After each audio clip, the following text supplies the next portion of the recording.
वेळूरमध्ये आहे आमच्याच गावात नेताजी मंगल कार्यालय आहे आणि इथं साप आला आहे. कसं दिसलं होते? हां हां हां शेताकडनं आला पाऊस हे साप हा तिथे खेळत होता. तिथे घेऊन गेला आत आला. बरोबर, ठीक आहे ठीक आहे. आणि आत आला आणि इथं बघू शकता साप आहे. पावसाळा आहे, पाऊस पडल्यानंतर जास्त प्रमाणात या सापाचे आम्हाला कॉल येतात आणि सुरक्षित ठिकाण वाटते तिथं ते येतात. तुमचं पिल्लू पण आला आहे साप पकडायला. बघू शकता अतिशय रागीट साप, वेरुळा म्हणतात त्याला, चॅटर्ड किलबॅक. पकडायला फार अवघड.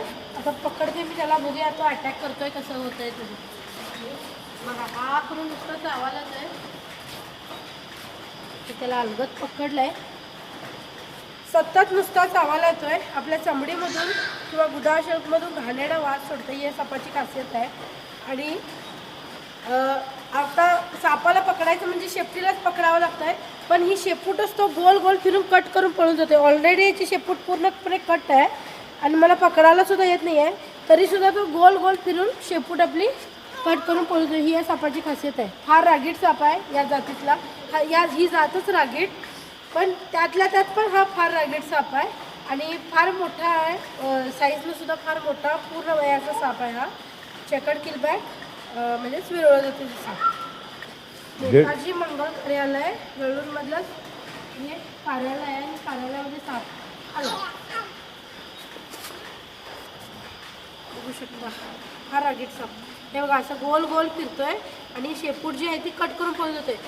हा साप विषारी जरी नसला पण पकडायला फार अवघड आहे आणि ह्या सापाला चावल्यामुळे दाह जो असतोय म्हणजे फार वेदना फार होतात. बघू शकता नुसतं आ करून चावायला तरी त्याच्यात. तर हा पूर्ण वयाचा मोठा साप आहे. अजगर सर्वात जास्त अंडी घालतोय, पण अजगर नंतर जो कोणी सर्वात जास्त अंडी घालणारा साप आहे तर हा. कारण साईजनं धामण मोठा असतोय पण धामण कमी अंडी घालतोय या सापापेक्षा. पण हा जो आहे अजगरप्रमाणे जास्त सर्वात जास्त अंडी घालणारा हा साप आहे. तर दात त्याचे फार तीक्ष्ण असतात, चावतोय फार. जवळजवळ 150पर्यंत त्याचे दात असतात त्याच्या जबड्यामध्ये. आणि हा जवळजवळ 5 ते 6 वर्षाचा वेरुळा जातीचा बिनविषारी साप आहे. ठीक आहे, आपण याला आता बंद करूया.